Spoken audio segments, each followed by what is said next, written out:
నమస్కారం. వనవానికి స్వాగతం. ఈరోజు వార్తలలోని ముఖ్యాంశాలు. గొల్లల మామిడాడలో వైభవంగా శ్రీ మణికంఠస్వామి పేట తుళ్ళై. కాకినాడ జిల్లా పెదపూడి మండలం గొల్లల మామిడాడలో బిక్కవోలు రోడ్డునందు వెలసిన ఆంధ్ర శబరిమలై క్షేత్రంలో శ్రీ మణికంఠస్వామి పేట తుళ్ళై మహోత్సవం అత్యంత వైభవంగా జరిగింది. శ్రీ మామిడాడ మణికంఠస్వామి ఆలయ అభివృద్ధి కమిటీ మరియు డిఆర్కే గురుస్వామి పీఠం స్వాములు, ఆలయ గురుస్వాములు, శివస్వాముల సారథ్యంలో గ్రామ పురవీధులలో ఈ మహోత్సవం కన్నుల పండువగా సాగింది. మంగళవాయిద్యాలు, స్వాముల శరణుఘోషలు, భక్తుల నీరాజనాల మధ్య స్వామివారి రథయాత్ర వైభవోపేతంగా కొనసాగింది. భక్తులు అయ్యప్పస్వామివారికి, శివస్వామివారికి పసుపునీళ్లు, మంగళహారతులతో ఘనంగా స్వాగతం పలికారు.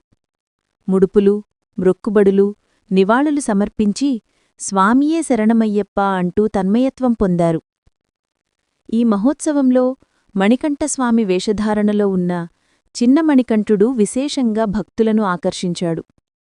కార్తీకమాసంలో శివధ్యానం చేస్తూ స్వాములు అఘోర వేషధారణలో ఓం నమశివాయ అంటూ భక్తులకు విభూతిధారణ చేయటం మరో విశేషంగా నిల్చింది. ఈ సందర్భంగా ఆలయ గురుస్వామి ద్వారంపూడి యువరాజారెడ్డి మాట్లాడుతూ, ఆలయ అభివృద్ధి కమిటీ చైర్మన్ సత్తిభగవాన్ రెడ్డి మరియు ఆలయ ప్రధాన గురుస్వామి డిఆర్కే రెడ్డి గురుస్వామి ఆధ్వర్యంలో ప్రతి సంవత్సరం ఈ పేట తుళ్ళై మహోత్సవాన్ని అత్యంత వైభవంగా జరపడం ఆలవాయితీగా వస్తుందని తెలిపారు. స్వామివారు రథాలను అధిరోహించి భక్తులను అనుగ్రహించడానికి గ్రామ పురవీధులకు శరణుఘోషలతో వెళ్లటం, భక్తుల నీరాజనాలను అందుకుంటూ నివాళులు, ముడుపులు, మ్రొక్కుబడలు స్వీకరిస్తూ భక్తుల కోర్కలను స్వీకరించి వారికి అభయాన్ని అందించడం జరుగుతుందని యువరాజారెడ్డి గురుస్వామి పేర్కొన్నారు. గొల్లల మామిడాడతో పాటు సోమవారం శివారు లక్ష్మీనర్సాపురం, సూర్యనారాయణపురాలను స్వామివారి ఊరేగింపు ఉంటుందని తెలియజేశారు. ప్రతి ఒక్కరూ స్వామివారిని దర్శించి స్వామివారి కృపకు పాత్రులు కావాలని డిఆర్కే గురుస్వామి ఆశీస్సులు అందజేశారు.